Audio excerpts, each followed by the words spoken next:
Well, hello and very welcome. This has been a couple of weeks since I was on the platform videoing my greenhouse, my polytunnel. I think you'll be surprised at the progress over the last few days, even though it hasn't been the warmest. Top temperatures, I would say, raised in the polytunnel over the last few weeks here in Gurchin was about I would say 20 degrees maximum, and went up yesterday briefly up to about 30 degrees. But some of the stuff at this time of the year has surprised me greatly. You can hear my Cocker Spaniel in the background there. Let me show you. Right, here we have our strawberries, and they are coming along lovely. Those of you that seen the first video will see how small they were. That one is struggling, but look at this, ladies and gentlemen. Look at the beautiful spinach taking form. I've just been side shooting the tomatoes, and I'll explain why. I've been told to continue on with that. Here we go. You can see lots of flowers on them. They're beautiful. Yeah, I'm very happy. The addition to the polytunnel over the last week or so was, of course, peas. I'm having to go growing peas in an old container, as I say, all old timber, and there's the Mange Tout are the name of the particular brand of peas. Over here we have, of course, on the growing table, as I call it, our zinnias that were 5th to the 4th. They took a very long time to get to this stage, but then again, still within a month. There's our mixed leaf, red leaf salad, which is coming on nicely. And also mixed pansies that are not doing so well. But however, it's a trial and error, and maybe it's too early. Now, here we have basil. That was sown on the 5th to the 4th as well.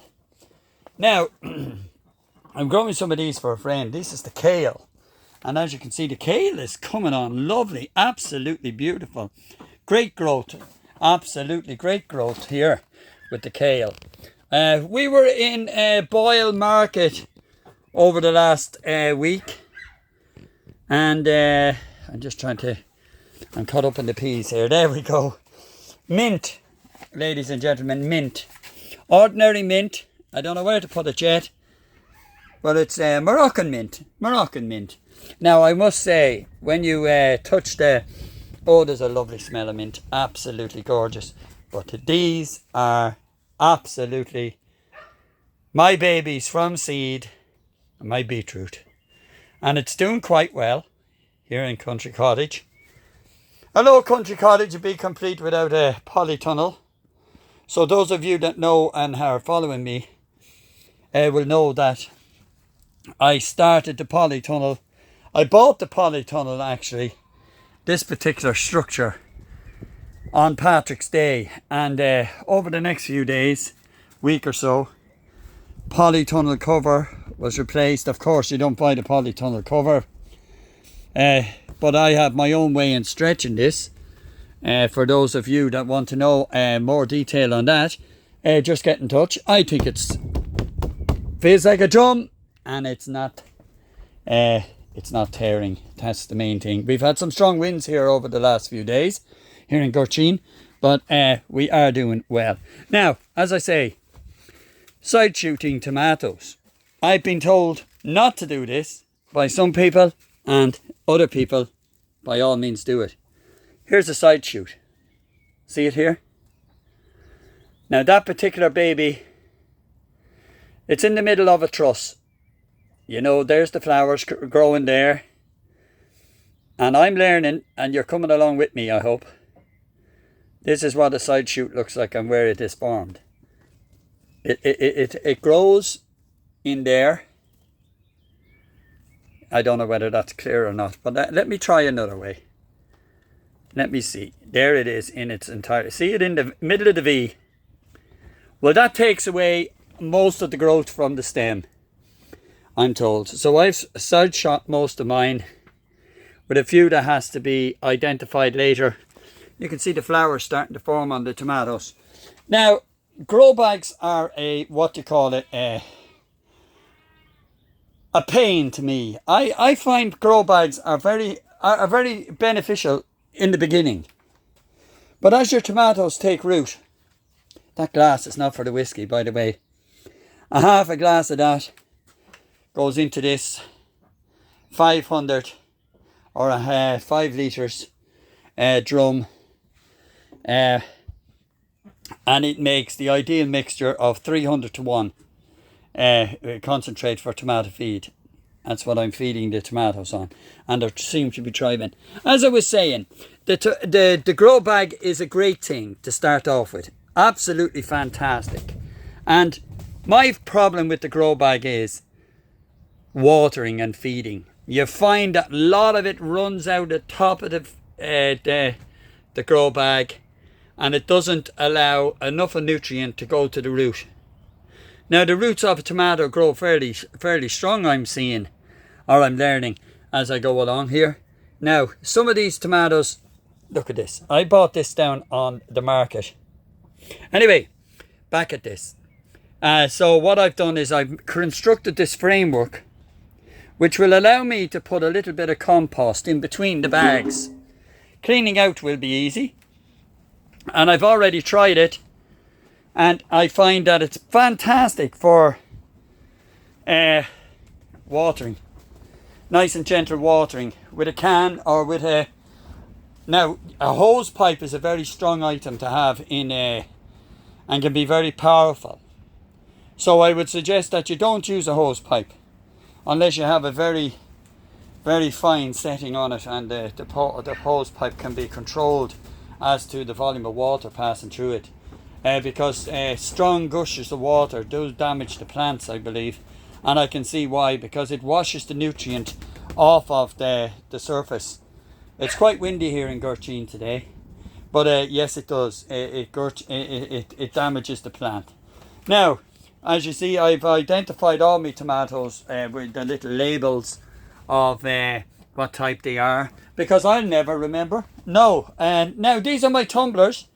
Some bought in B&Q, or Woodies, sorry B&Q, you're useless. Woodies, all Irish, yeah, great job. Here we go, look, here we go. You can see the flowers starting to take place. There's a plant in flower, and I am assuming that wherever the flower is where the tomatoes will grow. There's some of them, and that S stands for Sloan's.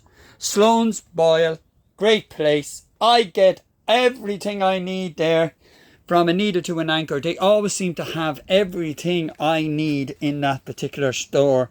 A fantastic little store indeed. But these are some tomato plants that came out of Sloan's and also out of Woodies. There's basil that I don't think is a great idea, because I like to soak the bags on the top. The bags came from Lidl, as you know.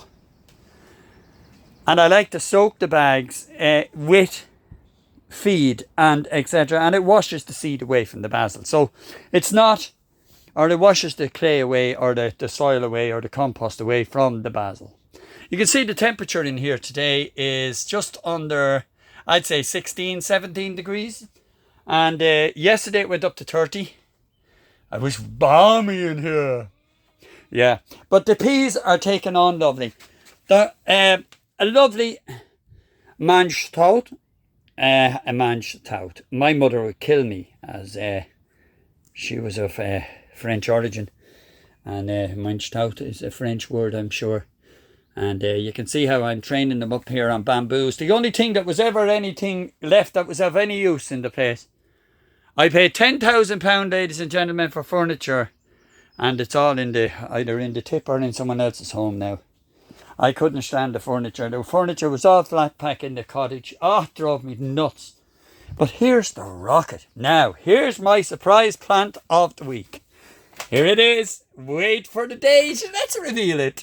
Oh my God, look at that. It was planted on the 23rd, and look at it already. Now, I have to say, I do spend a lot of time in here, and I'm watching things. I'm growing these, as I say, for a friend. There's the kale. And zinnia flowers. Absolutely fantastic, folks. I have, look at, I've added more tumblers, and there's one of them, look. Bejala.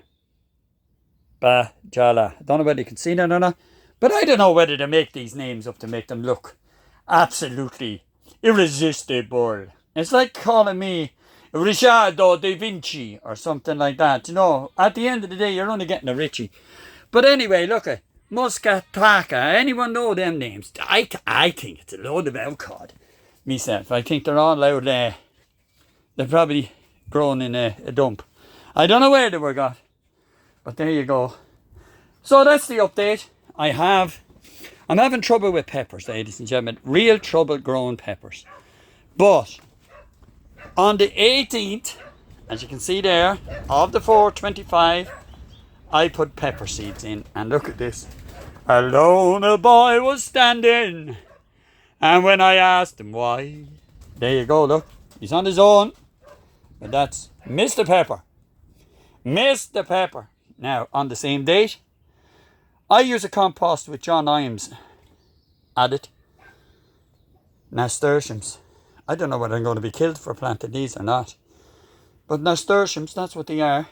Now, these were also planted on the 18th. Let me see what these are. They're zinnias. I'm sure they're the extra seeds that I had from the zinnia plant. Or the zinnia packet. Yes, they are. They're zinnias. There you go. Look at that. 18th. Oh, the striking is good.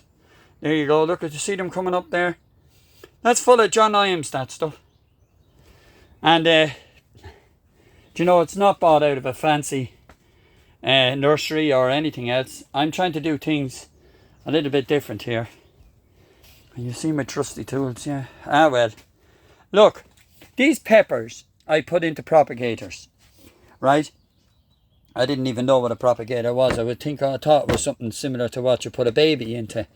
But however, no, propagator and incubator are two different things, I'm sure, as any baby will tell you.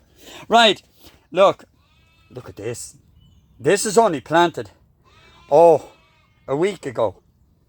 This is lettuce. This is the what you call it lettuce, the mixed variety of red and green and everything else in it. It's an Italian type lettuce. So we'll see how that goes. Because the other is striking very well. This I don't know about. These are my scallions. And as you see from this video and the last video, not a lot has changed around here. Long streaks of misery. Look, that's all they are. Long little streaks of misery. Come on, lads. You need a bit of attitude. Get growing. I'm sick listening looking at you. You're a waste of water. The way things are going here. Right. Right, I'm ready for the famine. There's the beetroot. Look at the beetroot. Look at how's it growing. Now, guys. Now, see this here. I think there's 3 plants there in total. And you know, none of ye, and I mean none of ye, are any good at putting up any comments. Do you think I should thin them out, or should I leave them to develop a little bit longer? Let me know, because you know, it's all a learning curve here. All a learning curve. Anyway, Richie D, Country Cottage. Don't forget to follow me. Do you know what? Things could only get worse.